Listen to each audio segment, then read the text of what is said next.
Well, it's your field of expertise, not mine, but it seemed fairly predictable to me. If you are currently exporting unpurified bivalve mollusks, they can be purified in plants within the single market and therefore be, if it's come from within the single market, you can do the purifying at the other end. If it's coming from out of the single market, you have to do the purifying at this end. That's written down.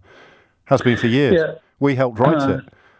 Those are the ruls. I'm a radio presenter, Barry, and I can understand it.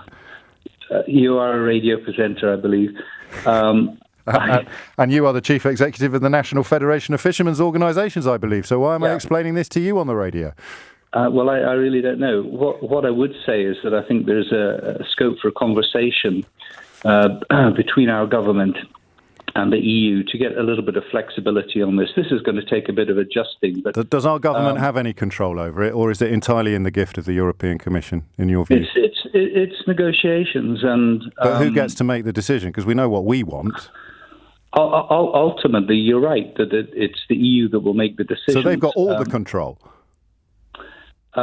In terms of access to the European market, they have. So they've got even more control over the UK's bivalve mollusk trade than they had when we voted to take back control. Something that I think your organisation supported.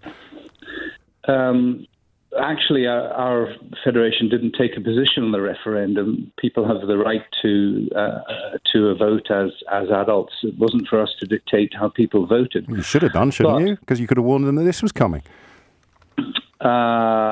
Well, there's another side to the equation, which is the fishing rights side of it. But if you want to take it in the round, yes. I think that there was a huge opportunity for the UK to reset its relationship with the EU on fishing rights. That has been sacrificed, as it was in 1973 with Ted Heath.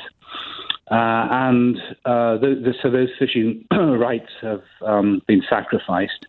And we've got a bad arrangement on trade. So you can draw your own conclusions about what the fishing industry is thinking. Well, I don't need to. I can ask you while you're here. Just two questions, and I do feel for you. I have a catchphrase: contempt for the con men, compassion for the conned. I think your members fit squarely in the second category, not the first. And I mean, it would be a bit pedantic to point out that you were publishing in July of 2016 statements like Brexit will provide an opportunity to address historic injustices in quota distribution and to control how many non-UK vessels fish in our waters. So, I mean, broadly in favour, but technically not endorsing it. Are your members worse off than they were before Brexit? And do you feel personally conned by this government? I think the answer to the first is that we are worse off, certainly at the moment, because the trading relationship hasn't settled down. There is and if it is, sorry to badger you, but if it is, to use your words, to settle down, that is something over which the European Commission has complete and utter control. I don't know if I would use such extreme language, but... All right, well, just control then. Let's lose the language of Brexit. That is something over which the European Commission enjoys control, not us. Yeah, in the same way as the UK would have control over imports into the UK market. I think that... and do you feel conned on a personal level?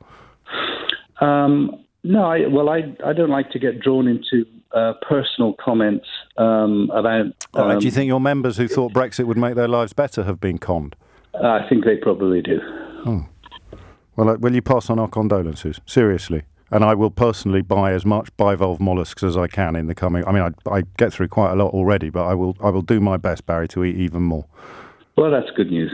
And I urge all my listeners to do the same. Thank you, Barry Dees, the Chief Executive of the National Federation of Fishermen's Organisations, suggesting that his members will feel conned by this government and they are worse off than they were before we took back control.